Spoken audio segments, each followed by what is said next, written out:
morning to everyone that's attending this session this morning on supporting the creative sector across the Highlands and Islands.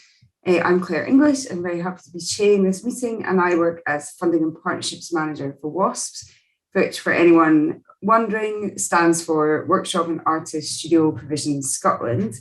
And the panel members who are going to be leading the discussion today are Kathleen O'Neill from Culture, Heritage and Arts Assembly, Argyll and Isles, Graham Howell, Chief Executive of Shetland Arts or Shetland Arts Development Agency, and Simon Hart from, and I did mean to check the correct pronunciation with you before we started, Tai Hirsawa. Well done. Correct. Very good.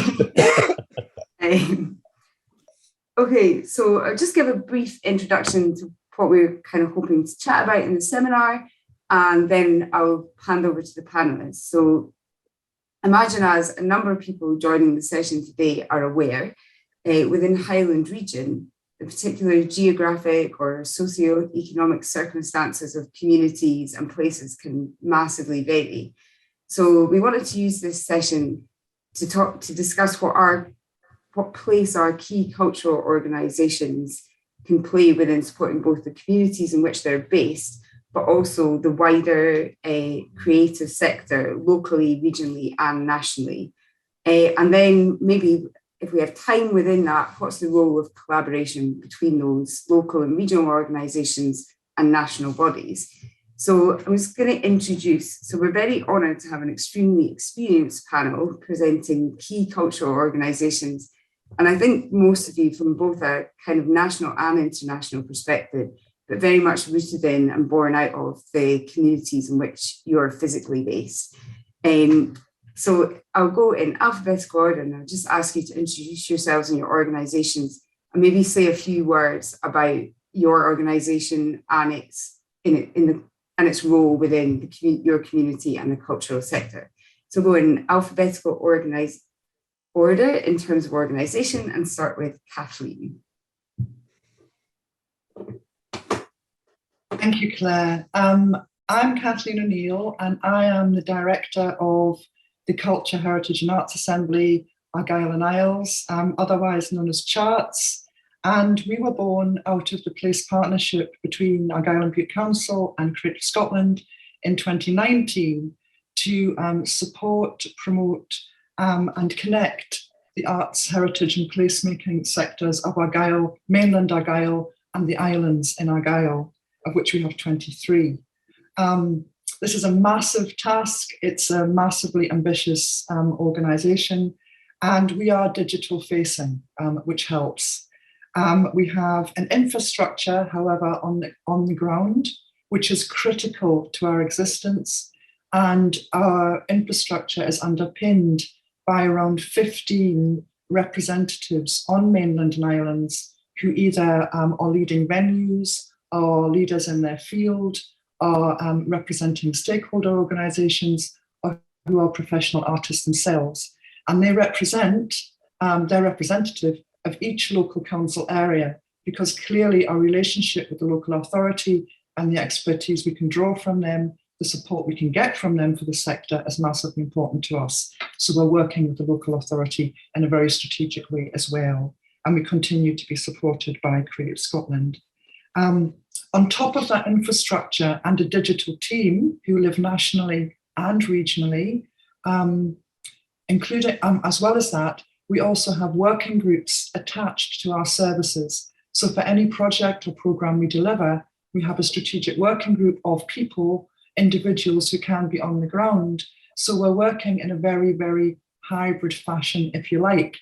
And that particularly helped, as we are a very, very young organisation, that it particularly helped just at the time of lockdown that we were digital ready.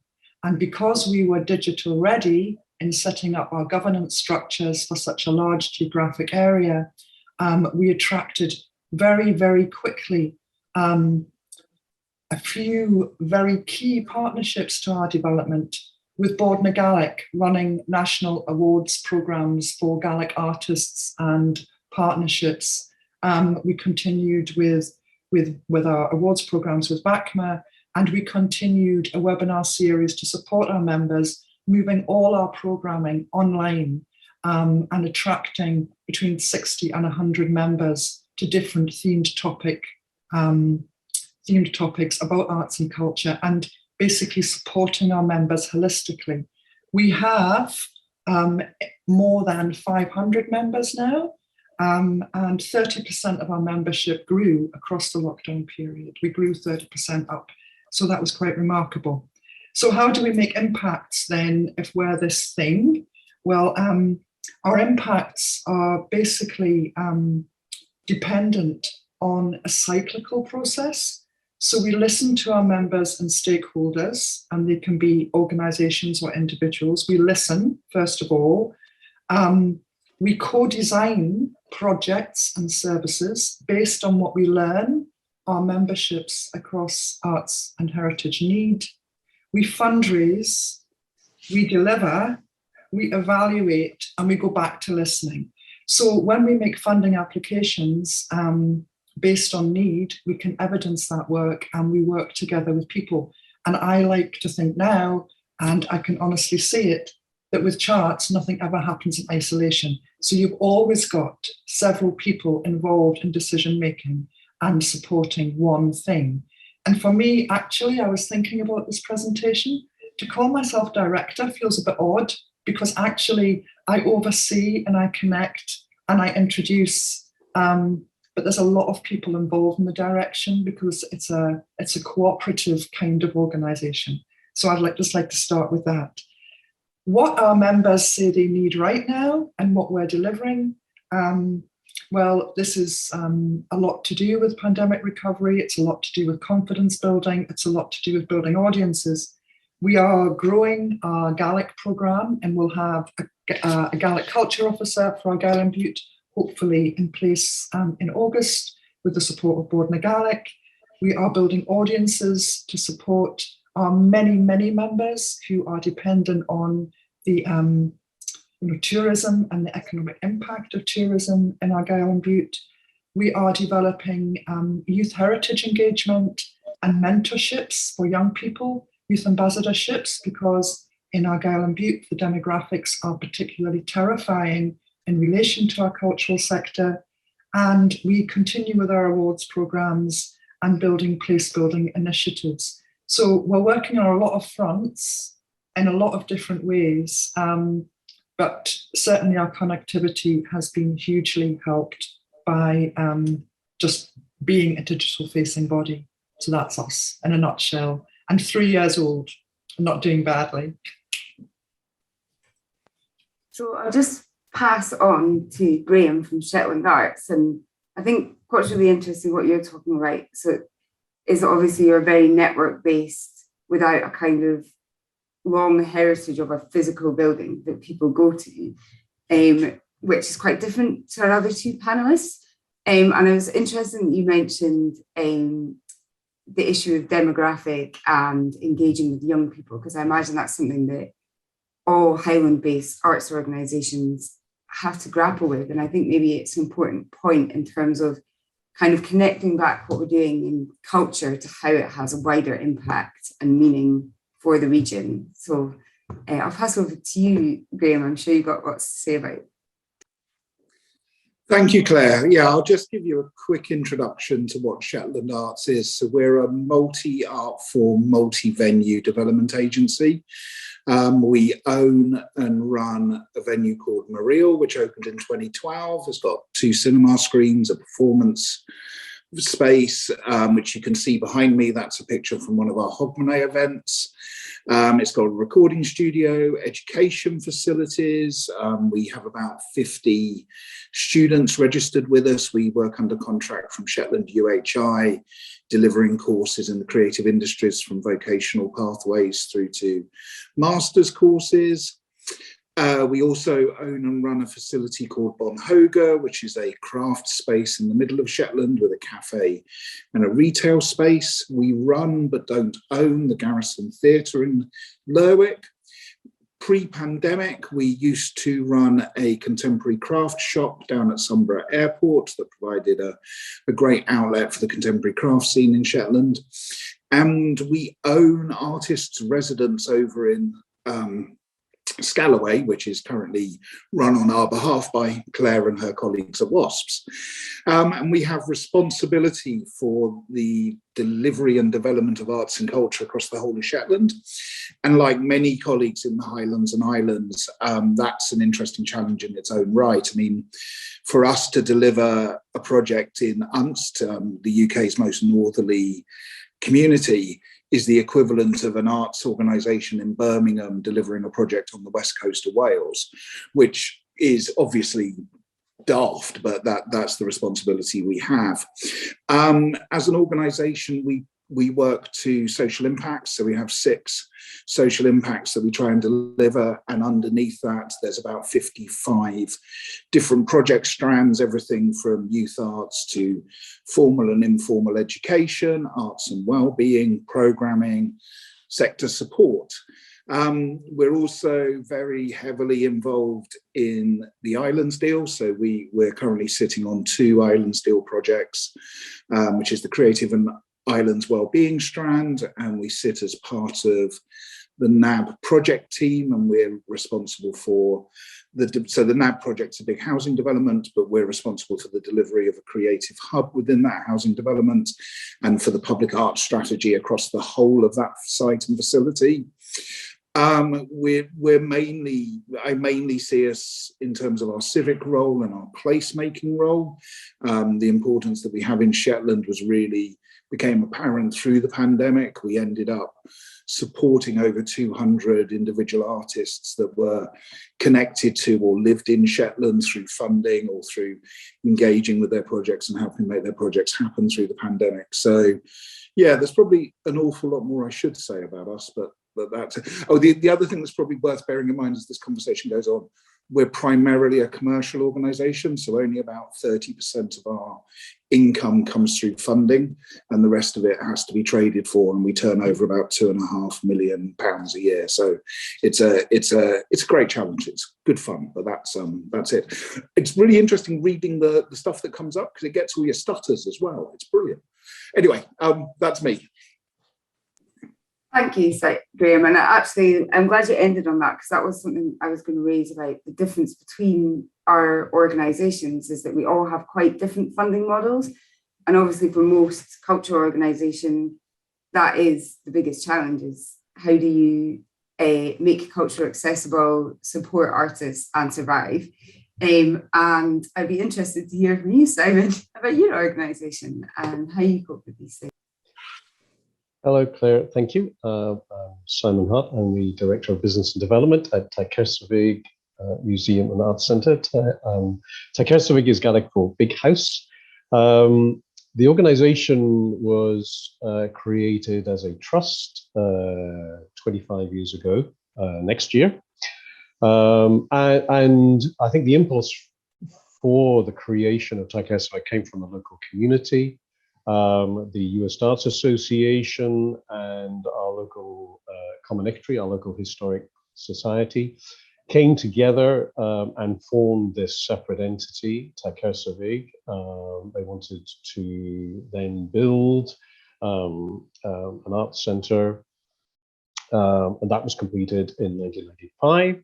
So within our centre, we have a museum, 2 galleries, 3 studios, a cafe, a shop. We also run the local post office in Lochmaddy. So we're very grounded both physically and logistically in our local community. And the development of the organisation of the building took place over about 10 years. So the present building was completed in around 2010. We lease our studios to the University of the Outer Hebrides, and they provide a foundation and degree courses in visual arts. So we have between 8 and 12 students each year working in the building and living in the local area. And I think other areas that I've been developing over the last 2 years to strengthen our relationship with our local community include we are in the process of establishing an arts therapy service for the whole of UIG and for the whole of UIST and Barra.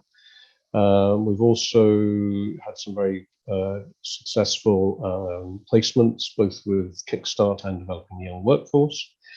But I think our core activity is to provide stimulating, occasionally challenging visual arts exhibitions through the year, and as well as 3 heritage exhibitions which focus on our Gaelic history and culture, other areas of local interest. Next year, we're planning an exhibition about Caledonian grain. At the moment, I'm sure they could use all of the positive PR that they can get. And also through the gallery program, through the visual arts program, we engage with our local artists, of which there are approximately 40 who live and work on UIST and Barra, and would say that all, if not the majority of their economic activity is generated through their visual arts practice. So we have a lot of different ways in, both to the organization and to our activities. We also run literature groups. Taikul is our bi-monthly music series, traditional music, but also we're increasingly looking at other musical genres. We also run a monthly film club. So lots of different ways for our local community to engage with us and come and use our facilities. I think I'll stop there for the minute. Well, it's really interesting, I think, to hear just how diverse the activity that everyone's delivering is. And just to put in context why WASP's been asked to chair this panel, a little bit of background on WASP is that we are Scotland's kind of primary not-for-profit provider of artist workspace and creative workspace. We've got 20 buildings from Shetland, where we rent a space from Shetland Arts, to the borders, including 5 in the Highlands and Islands. So we have our residency space in Shetland, the residency space in Skye, and we have studios in Orkney, Nairn, and we've just recently opened a kind of major creative hub for the Highlands in Inverness. So I've just totally lost my train of thought here. So as our primary purpose as an organisation, leading on from what Simon has just said, is to provide a quality, affordable space for artists and creatives to work.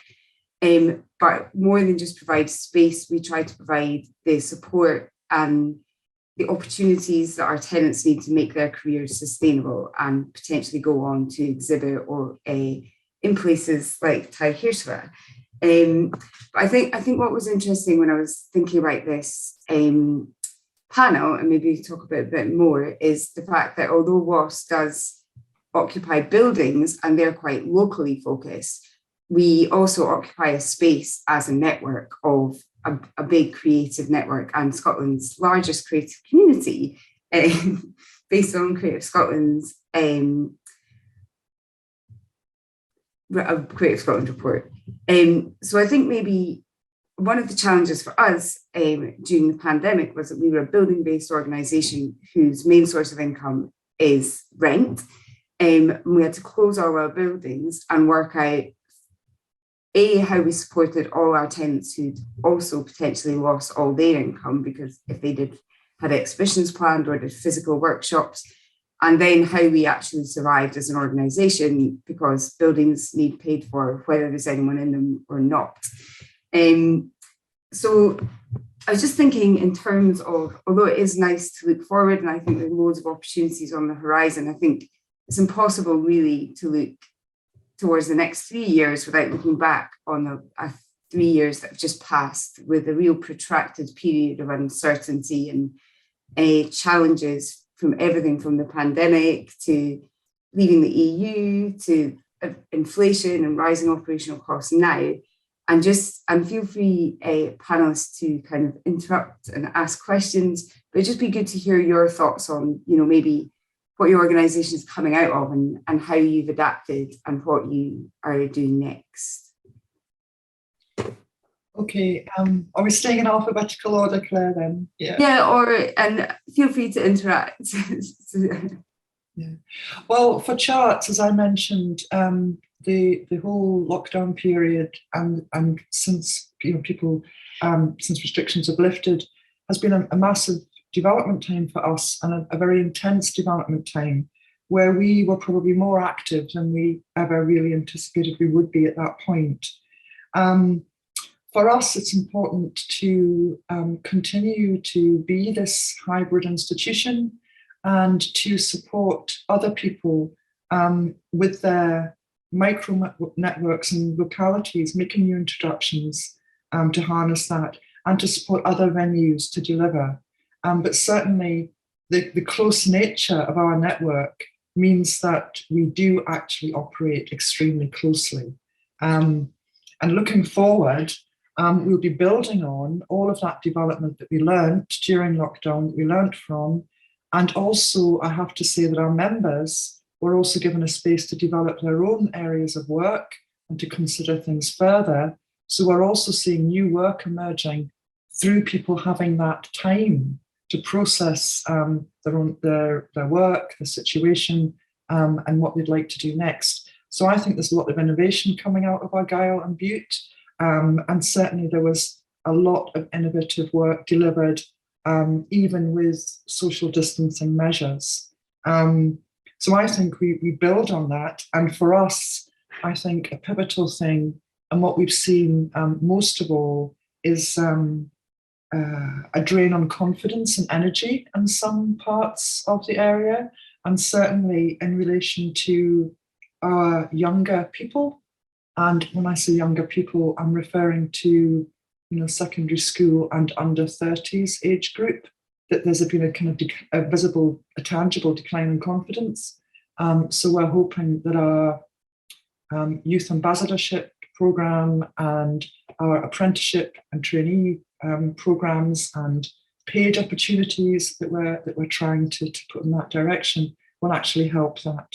And of course, looking to tourism to try and create a more vibrant partnership with our local tourism organisation, so that we are working in a much more coupled way, if you like, to really make sure that we're promoting everything that the cultural offer in Argyll and Bute is. So a learning period, a learning time. Yeah.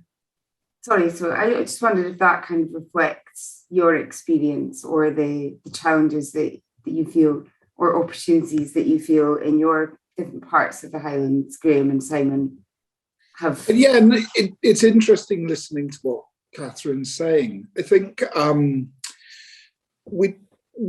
so being quite as building based as we are, obviously the pandemic had a significant impact upon our own finances, and we went from generating usually about 1.9 million commercially to generating £400,000 in the first year of the pandemic, which was obviously quite a nasty shock to our system.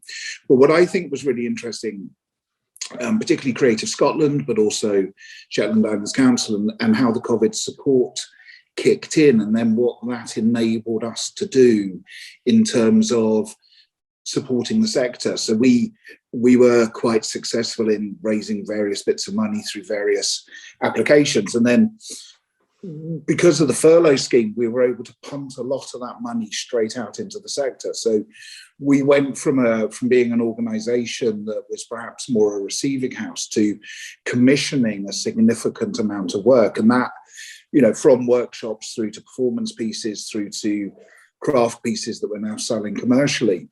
And that's had a real impact upon the sort of organisation we want to be going forward.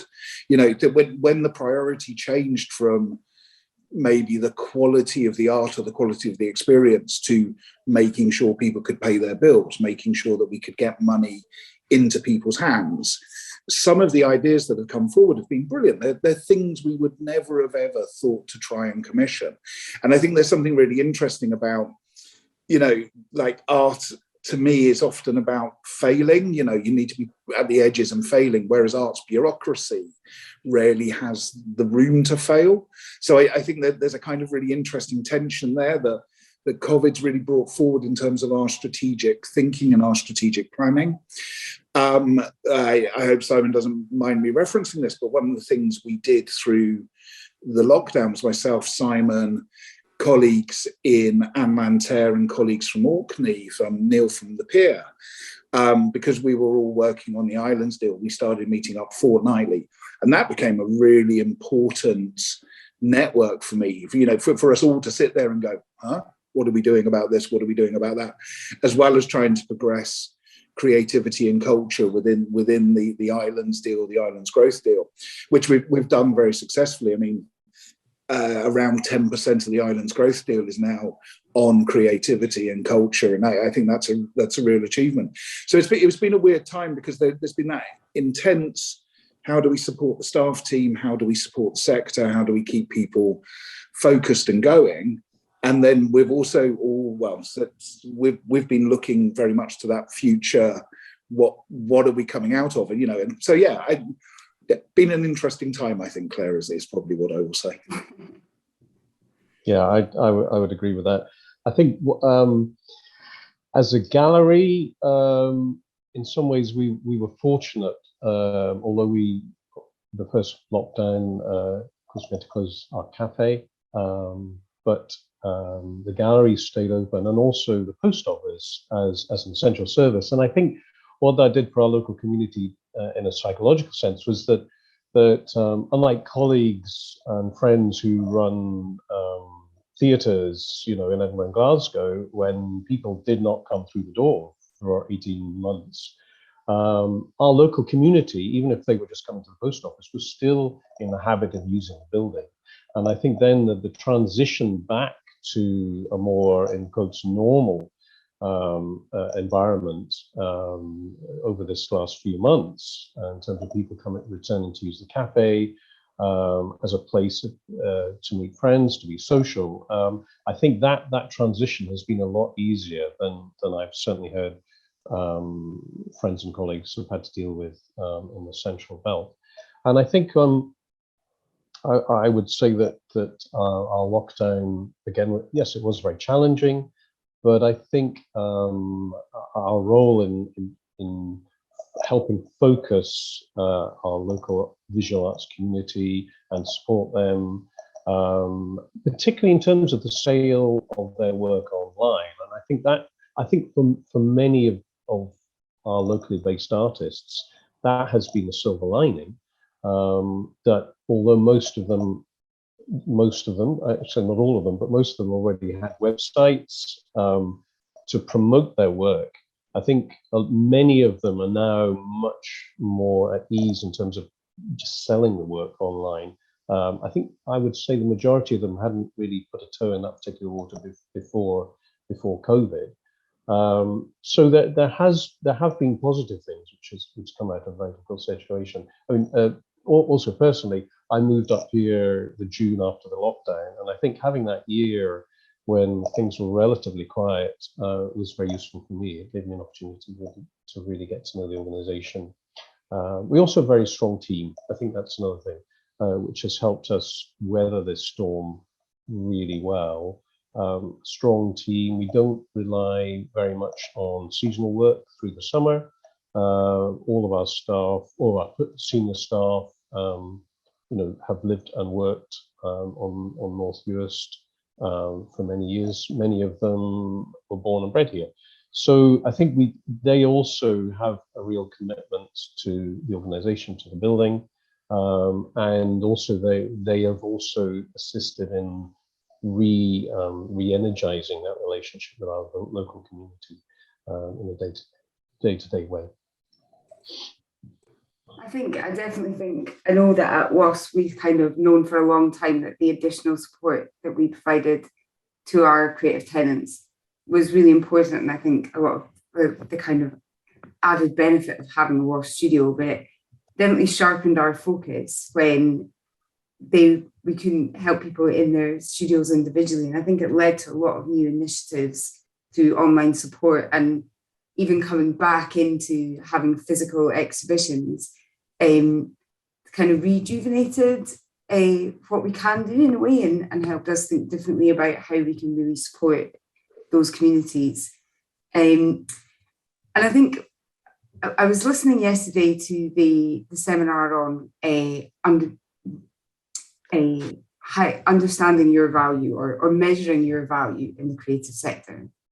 And I think lots of the words that people have been using when they've been talking about the impact of the pandemic, or how their organizations interact with local communities and the creative community, seem, they touch on a lot of things that are very present in the most recent economic strategy for Scotland. So there's lots of mention of innovation, entrepreneurialism, but then well-being.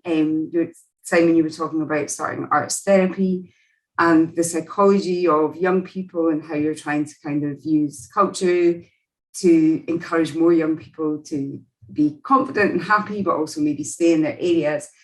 And what I always think is quite interesting when people have the discussion about, is culture about communities, or do we have to pretend that it's not about community and well-being, and say that it's just about creating economic wealth and economic growth? And I wonder if maybe one of the opportunities of the current time is that we could capitalize on the fact that on paper, people are saying you can be both, if you know what I mean. And I think maybe all of these regional organizations have quite a interesting position in terms of that opportunity. So I thought maybe it'd be good to hear what your thoughts were on how you plan to maximize that or respond to that as an opportunity, or you already do. Well, I think that's a really interesting point, Claire. Pre the pandemic, we actually went through the process of updating the purposes of our trust deed. So we were established for the education of the residents in Shetland, and we added in the advancement of arts and culture, and we added in the advancement of community and citizenship, because we felt that it was going to be really important over the next 10, 15 years as an organisation for us to be able to work in that field legitimately, not try and get in through the back door and legitimise and say, we're going to do this through arts. We're an arts organisation. We're always going to try and have our impact through creative activity. But to actually take the step and add that as a purpose of the trust, I think was a really interesting move for the trustees to make, because it puts it front and centre in terms of our thinking as an organisation. And then we were at the beginning of a business development process when the pandemic hit, and we committed to continuing that process, which was interesting. So not only were we were having sessions with consultants that were sort of split in two. One was organizational survival, and one was, what do you want to do in the next 5 years? So it's kind of an interesting process. And that's where we developed these 6 social outcomes, which enables us to talk about the organization in a very different way. So it's not anymore about, the festivals we do, or the youth arts, or the fact that we've got a youth theatre company or a dance company or whatever. It's how are we delivering these impacts, and what's the stories that we're creating through that, which I think makes the conversation more dynamic and more linked to place. I saw Simon unmute, so I'll step back and let him come in now. Thank you. I was just going to just expand on I suppose our initiative within arts therapy, because I think it's, as you say, Claire, I think we were able to do both. We're using the arts to provide a meaningful intervention for our local community, but over the last 6 months we've also created 2 new jobs, and the second of which will start in about a month. Somebody moving up from London to become one of our therapists, and we've already secured a service level agreement with education, and we will look to be doing the same with health board over the next 6 to 9 months. And I think going back to a point that Graham made about the RFO, the regularly funding organisations based on the islands coming together. This is another instance through the Creative Scotland Culture Collective that enabled us to fund the initial stage of the development of this arts therapy service. And I think it's good for our community because they see the word arts, but they see it in a context that perhaps most of them wouldn't really connect with. And this service is working for all ages across the community. With the second arts therapist, we'll be looking at group work, working with children with trauma, working and right through to people dealing with issues of dementia and their families. We're very fortunate that our lead arts therapist comes from the island, is extremely experienced, has had a very successful career on the mainland and in England, and wants to move back to the island. So that is a way in which, and I think what I've found, because I've only been here 2 years, is that arts organisations in rural contexts are much more, to my sense, much more porous. I think there are many more, it's more easy to make these sort of connections and to develop these initiatives, and perhaps it would be in the Central Belt where there's very much more provision, but also that those identities, those labels, perhaps are a bit more hard to break away from. You are an arts centre or you are a health provider. And I've certainly, speaking purely personally, it's in my previous job, I was also involved in some initiatives that looked at this sort of arts health intersection. And I would say that here on North Uist, it's been much easier to get things going and to maintain their development. And Kathleen, I know you've also mentioned quite a lot about, confidence and psychology and well-being. So I just wondered if you have any kind of particular take on that in your role as a network, as opposed to a place. Yeah. Well, through creating those micro networks, those small groups of people at local level, then we're looking at how communities are very much engaged in their own regeneration and development of place. But I also think it's important in a rural context to think of very often people working in the arts, heritage or placemaking sector in Argyll and Bute can also have multiple businesses in order to survive in that area. So we have people who are very much members who are very much embedded in their communities, as well as the venues, and Simon touched on this, the venues that are more than symbolically what the equivalent would be in the Central Belt, let's say. So, we have arts centres that really are about community ownership and are very important to the community. So yeah, I think all of those things. We're also very conscious and have been since the beginning of lockdown to think about creating opportunities for work for people in the area, and we're also doing that with young people now. And I think we really can look at a blended approach because of the way we come together through our network. That we have that led structure, that we have our webinars, that we have our connectivity happening between mainland and island. And I think islands also need to be mentioned a little bit more, because also living on such small islands and so isolated, we also have members that are deliberately supporting a collective of islands.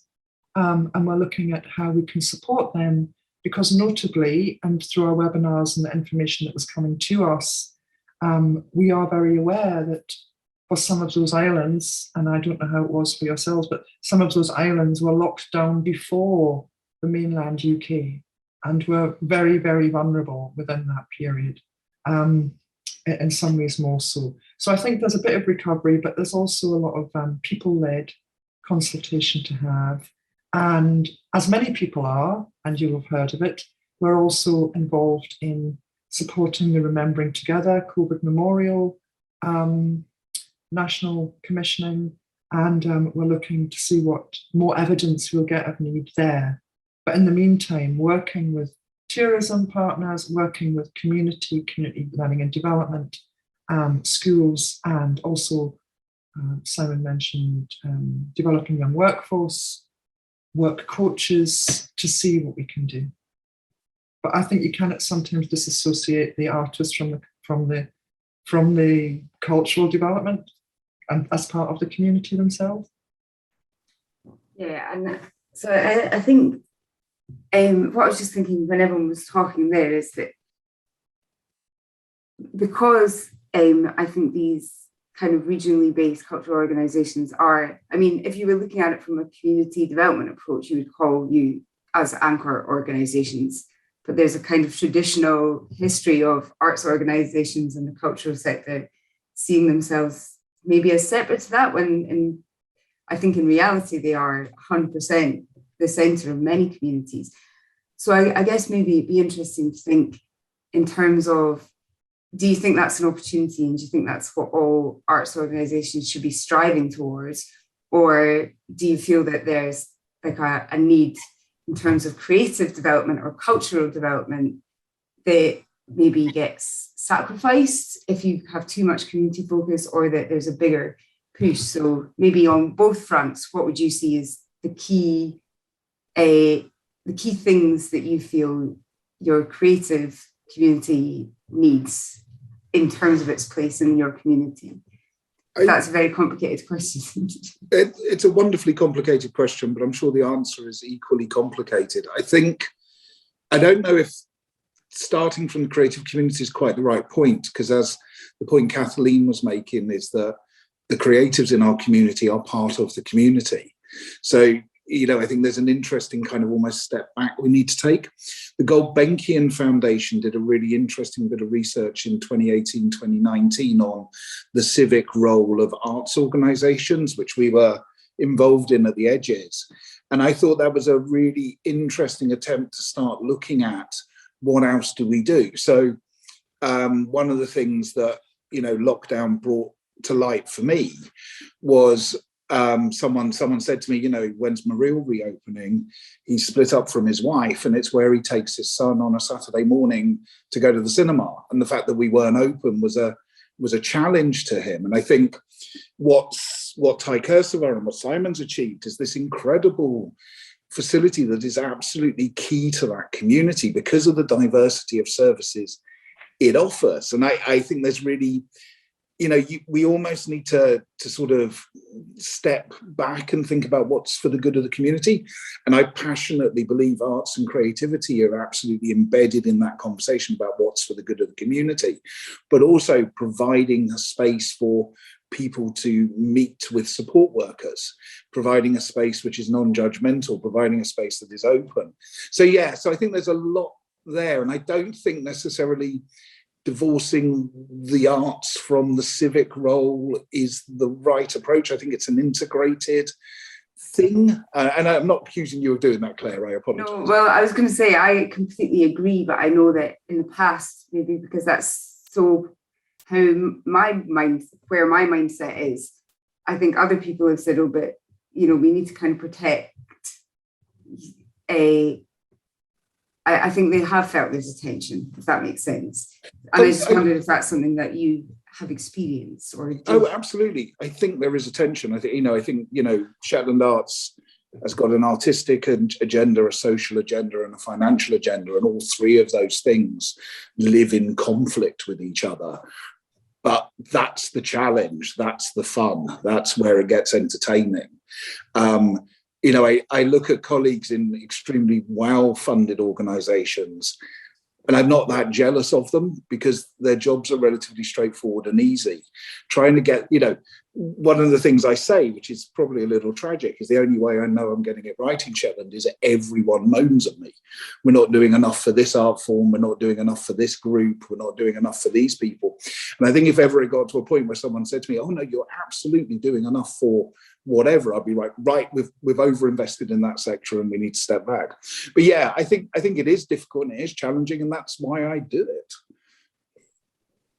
Yeah, I would agree with that. I suppose as long as we're grounded in the community, but we're always looking outwards from, I suppose, our expertise within creativity, within visual arts, within heritage.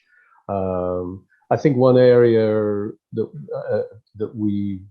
I'm very determined that I think we need to raise up forces in terms of our relationship with Gaelic. I think it's very easy for an organisation such ourselves to talk about being grounded in Gaelic culture and history, but I think we've got to do more rather than just say that as a statement. We're very lucky that Border Gaelic is funding our Gaelic officer post, and I suppose relating to the sort of economic realities, what we've done is I'd split the role, so it's a full-time equivalent role, but into two part-time roles, because I think, as Kathleen was saying earlier, so many people who live and work on the islands in particular will have portfolio careers and working practices, and it's better for them if they're both of our officers coming in for 2.5 days a week.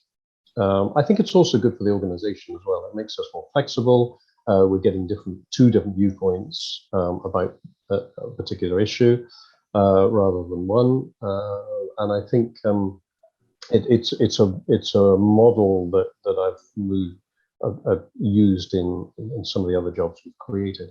I would also say that on the islands, I see a very steady but really positive move. Many people are moving back to the islands, younger people. I mean, we've created, I think, 5 new roles in the last year, 4 of whom are people who've moved back onto the island.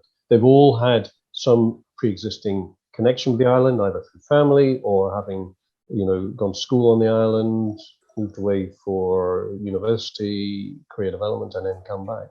And I think that there are quite a few young people, certainly on the activities, who are moving back, who want to re-engage with their heritage, want to re-engage with Gaelic, and I think that's also good for the language and the culture as well. The next generation are finding new ways to celebrate their own heritage. And I'm assuming you saw Brian O'Hidra's question. Hi, Brian, in the chat, and we're responding to that in part. But I do think Brian's questions about any sort of conscious decision making you have to do about delivering to local audience and to visitors at the height of the tourist season, which is always going to be a busy time for all Highland-based organisations. Do you feel that that's something, and it's not something I'd ever thought about, I'll be 100% honest. So is that something that you have to think about? Oh, I think so, yes. And I think there has historically been a division. I think that the islands-based people, big generalization here, but there is a grain of truth, tend to when they come into the building, tend to use the museum more and engage more with those locally focused exhibitions. And I think some of visitors will tend to either look more at visual arts or both. And I think that's something that we have a good track record, but we're looking to I think develop a more sophisticated approach so that we can cater for both of those audiences equally. We have been very fortunate also with staycation as well. I think this last year was very successful because of that. And so far this year, I think we see the benefits of that still continuing. I think for Shetland Arts, it's in because our trust deed is so explicit that we've been established for the residents of Shetland.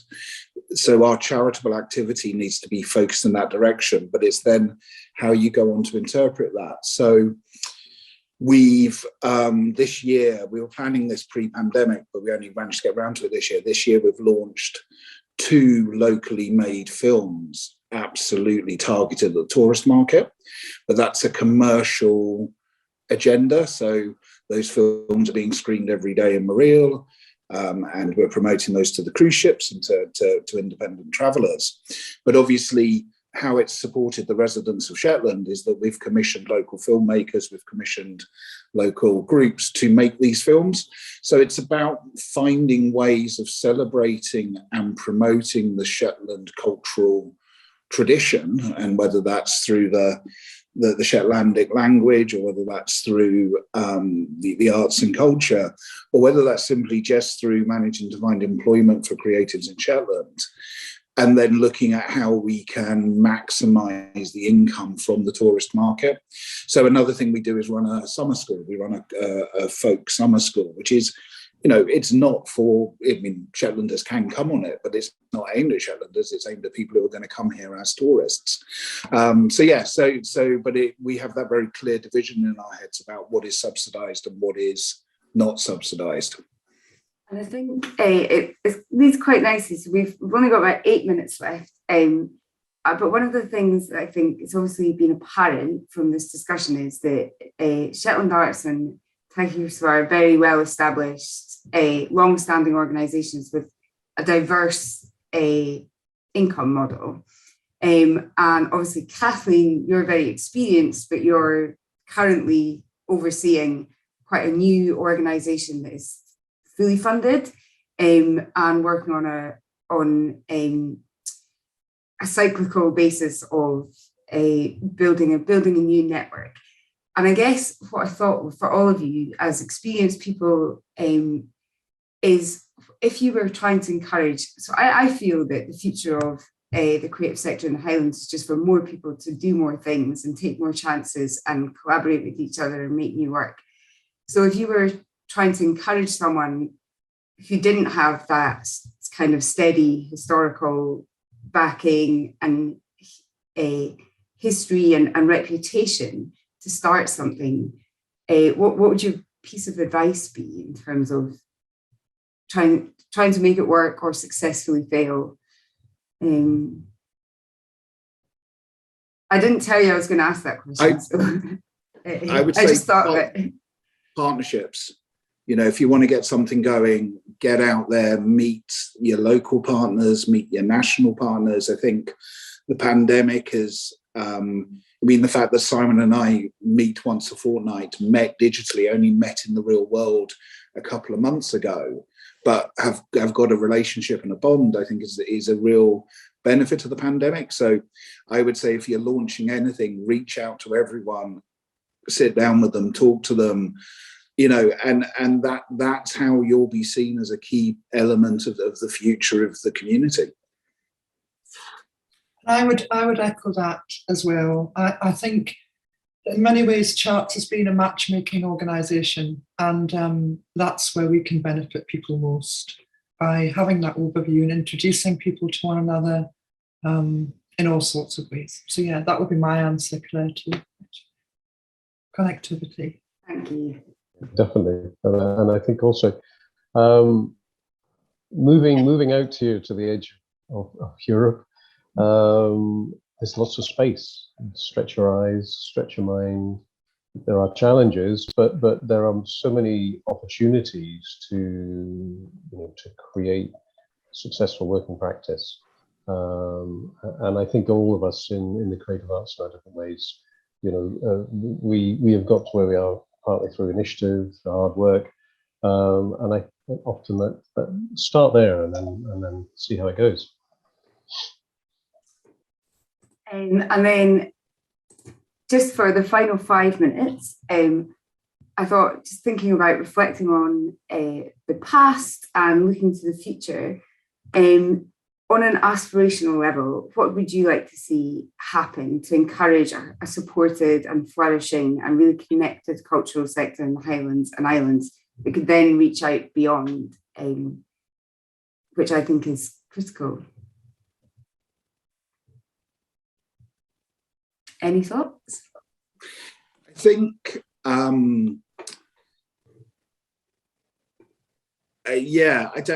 think that's a really interesting question. I think so. I talk about Shetland Arts as being a grow bag. It's You know, we can't make you successful, but what I'm trying to do is create an environment you can be successful in. And I think that's about us working closely, not only with the creative sector, but also with Highlands and Islands Enterprise, with Creative Scotland, with all manner of different agencies that are invested in that, that idea of people being able to sustain themselves through economic activity. And I think the more that we can create fertile ground for those people who are returning to our islands, the more we can point to people who have created successful practice. I think there does need to be acknowledgement that, you know, the cost of living in Shetland is seen as about 40% higher than the cost of living in the Central Belt, and that's significant. So, you know, any funding we raise doesn't go as far. You know, if I've got to go to a meeting on the, you know, one of the things that worries me is a lot of people start going, oh, we can meet in person now. And it's like, well, meeting in person is 600 quid and 3 days of my life, whereas actually meeting online works well enough. So I think actually people embracing this way of working will help the remote communities a lot. Yeah, and I would also say that a silver lining in terms of remote working and that interaction with our geographic isolation is an international audience that I don't think we knew we had.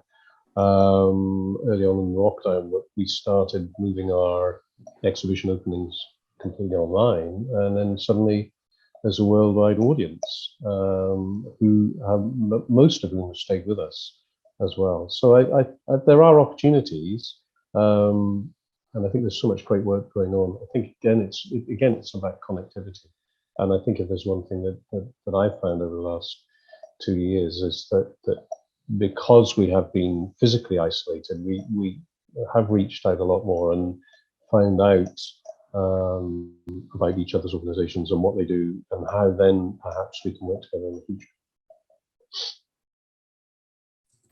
Yeah, I agree. I think that kind of looking to the future, the more we can do in our strange region of lots of this huge and hugely diverse is kind of try and look for opportunities to make connections and be seen as a very diverse but holistic entity.